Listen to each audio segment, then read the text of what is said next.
Okay, this easily could be the crappiest coffee I've ever tasted in the whole world. And you can find it right here in Niagara Falls, Buffalo, New York. Ah.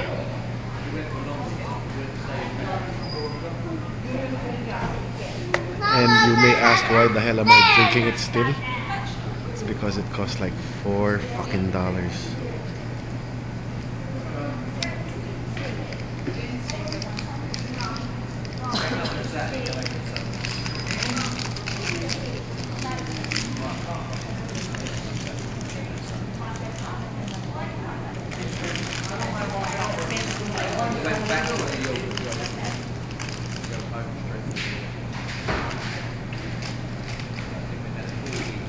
Jean-Luc, say hi.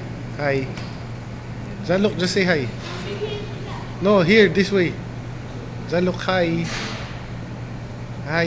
Don't say hi to me. Do not say no.